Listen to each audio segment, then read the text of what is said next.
New ইয়র্কে বাংলাদেশিদের জন্য নেই একক কোনো কবরস্থান। কেউ মারা গেলে কবর দেয়া নিয়ে পোহাতে হয় ভোগান্তি।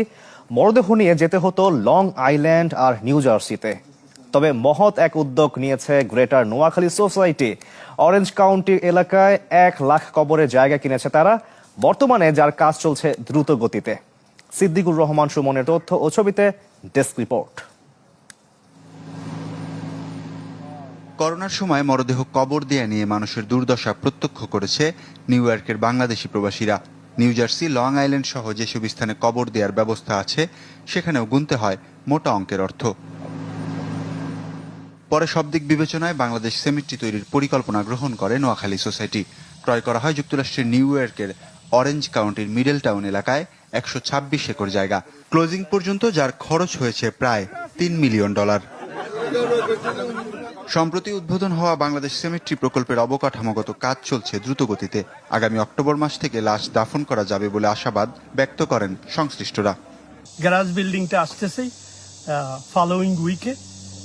ইনশাল্লাহ আমরা অক্টোবরের মিডলে অথবা অক্টোবরের শেষেই কবর দেওয়া স্টার্ট করতে পারব। নোয়াখালী সোসাইটির উদ্যোগে এই সেমিট্রি কেনা হলেও এটি হবে সকল মুসলিমদের জন্য, যেখানে স্বল্প মূল্যে কবরের জায়গা কিনতে পারবেন প্রবাসীরা। শুধু নোয়াখালীবাসীর না, পুরো বাংলাদেশিদের জন্য যারা যারা কবরের জায়গা কিনবে সবাই কবরের জায়গা আমরা ওপেন করেছি। অলরেডি আমরা 5,000 কবর বিক্রি করে দিচ্ছি। দূরত্ব, পানির স্তর, মাটির গুণগত মান বিবেচনা করেই মিডল টাউনকে বেছে নেওয়া হয়েছে। নিউ ইয়র্কে বন্যা হলেও এই এলাকায় পানি ওঠার ঝুঁকি খুবই কম। প্রথম ধাপে 20,000 কবরের জায়গা তৈরির পরিকল্পনা করা হলেও এর সংখ্যা আরও বাড়বে বলে আশাবাদী উদ্যোক্তারা। স্বপ্নদ্রষ্টা জাহিদ মিন্টু জানান, দ্বিতীয় ধাপে সেমিট্রির ভেতরে তৈরি হবে একটি ভবন, যেখানে আধুনিক ফিউনারেল হোম, মসজিদ, অফিস সহ থাকবে অন্যান্য সুযোগ সুবিধা।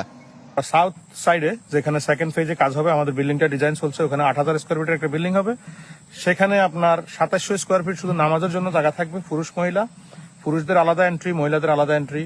অফিস থাকবে, কনফারেন্স রুম থাকবে এবং আপনার লাশ রাখার জন্য, লাশ ওয়াশ করার জন্য ওয়াশরুম থাকবে। এমন উদ্যোগে আনন্দিত কমিউনিটির বিশিষ্ট জনেরা। তারা বলছেন, শুধু যুক্তরাষ্ট্রে নয়, দেশের বাইরের প্রবাসী বাংলাদেশি মুসলিমদের এই ধরনের উদ্যোগ এটাই প্রথম। আজ থেকে 40-50 বছর আগেও কেউ চিন্তা করে নাই যে মুসলমানদের জন্য একটা আলাদা কবরস্থান হবে এই আমেরিকার মতো দেশে। এটা অত্যন্ত গুরুত্বপূর্ণ আমাদের বাংলাদেশিদের জন্য, স্পেশালি মুসলমানদের জন্য। এটা প্রশংসার দাবি রাখে। মহৎ এই উদ্যোগ আমেরিকায় বাংলাদেশি কমিউনিটির সুনাম বৃদ্ধি করবে বলে মত প্রবাসীদের। Desk report, channel 24।